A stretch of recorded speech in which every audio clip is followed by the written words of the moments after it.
मानसी सिंह है। मैं class final BSc final year की स्टूडेंट हूँ और आज का मेरा जूलॉजी माइक्रो टीचिंग का टॉपिक है hyper sensitivity and its types.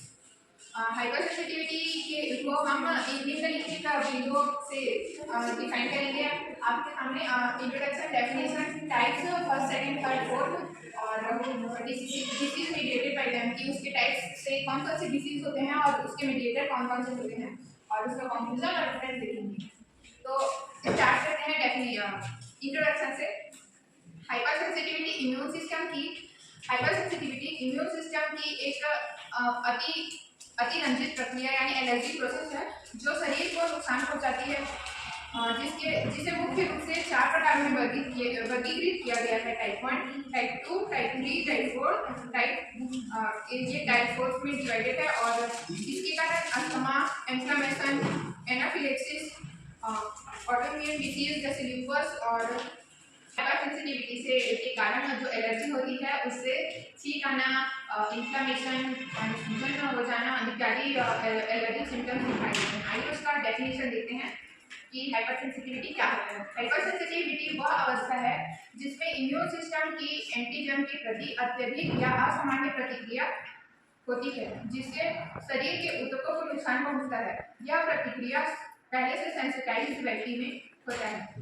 आइए तो हम इसके टाइप्स को देखते हैं कि हाइपर सेंसिटिविटी 4 टाइप के होते हैं। Type 1, type 2, type 3, type 4।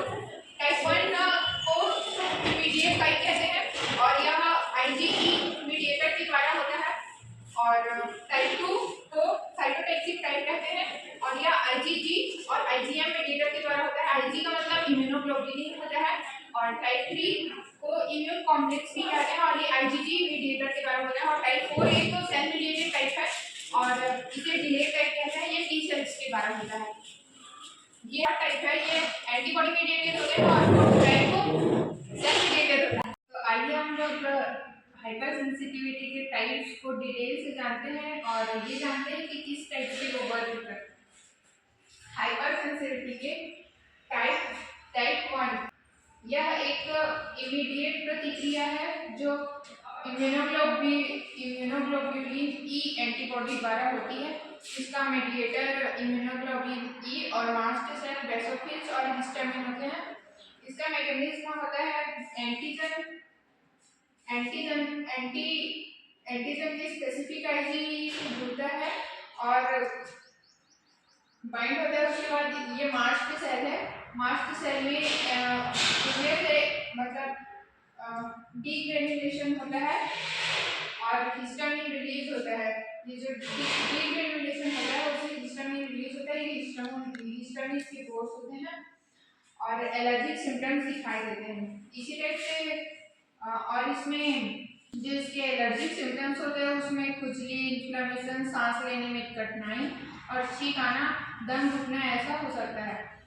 Type 1 से संबंधित रोग bronchial asthma, allergic rhinitis, high fever और फूड एलर्जी ये सब हो सकता है।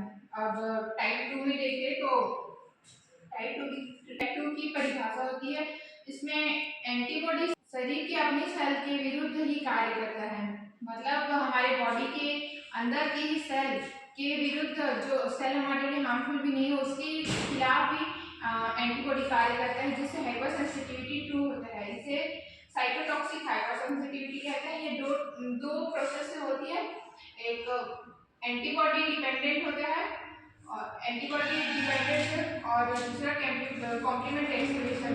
जैसे एंटीबॉडी डिपेंडेंट प्रोसेस होती है उसके बाद कॉम्प्लीमेंट एक्टिव होता है और एलर्जी सिम्टम्स दिखाई देते हैं। इसके द्वारा हीमोलाइटिक एनीमिया जैसे डिसीज होती है। और अगला देखते हैं टाइप 3 हाइपर सेंसिटिविटी में इम्यून कॉम्प्लेक्स मेडिएटेड टाइप होता है। इसका डेफिनेशन होता है जब एंटीजन एंटीबॉडी कॉम्प्लेक्स ऊतकों में जमा होकर इन्फ्लेमेशन उत्पन्न करते हैं तो हाइपर सेंसिटिविटी का तीसरा टाइप होता है। ये न्यूट्रोफिल होता है, हमारे बॉडी के अंदर का पार्ट होता है। न्यूट्रोफिल होता है, ये इम्यून सेल होता है न्यूट्रोफिल। और एंटीजन एंटीबॉडी रिएक्शन से इम्यून कॉम्प्लेक्स का फॉर्मेशन होता है। एंटीजन और एंटीबॉडी के रिएक्शन से इम्यून कॉम्प्लेक्स का फॉर्मेशन होता है। टिश्यू में डिस्पोजिशन होता है, मतलब जो न्यूट्रोफिल होता है उसका इन्फ्लेमेशन हो जाता है, यहाँ पर डिस्पोजिशन हो जाता है, उभर जाता है पार्ट, और इन्फ्लेमेशन एंड टिश्यू डैमेजेस होते हैं इसमें। और इससे रिलेटेड डिजीज है सीरम स्किनेस और Arthus reactions. Type 4 hyper sensitivity देखे तो ये डिलेड टाइप है, जैसे कि मैंने पहले भी इसका डिस्कशन मतलब चर्चा किया था कि ये सेल मीडिएटेड होता है, और ये बाकी जो फर्स्ट सेकंड और थर्ड होते हैं वो एंटीजन एंटीबॉडी मीडिएटेड होते हैं। तो इसका परिभाषा यह रहता है कि यह प्रक्रिया 24 से 27 घंटे बाद होती है, मतलब डिलेड का मतलब लेट, तो 24 से 27 घंटे बाद प्रक्रिया होने के बाद हमारे जो एलर्जिक सिम्टम्स है वो दिखाई देते हैं। इसमें टी सेल शामिल होते हैं। तो इसका मीडिएटर टी लिम्फोसाइट्स और साइटोकाइन्स होते हैं। इसका मैकेनिज्म है एंटीजन एक्सपोजर। एंटीजन एक्सपोजर के बाद टी सेल एक्टिव होता है, एंटीजन का एक्सपोजर होता है, वैसे टी सेल एक्टिव होते हैं और साइटोकाइन रिलीज होता है। टी सेल एक्टिव होने से साइटोकाइंस जो है वो रिलीज होते हैं और मैक्रोफेज एक्टिव हो जाते हैं। साइटोकाइंस एक्टिव होते हैं, साइटोटॉक्सिक टी सेल में जाते हैं और मैक्रोफेज एक्टिव हो जाते हैं, और जिससे टिश्यू डैमेजिंग होता है।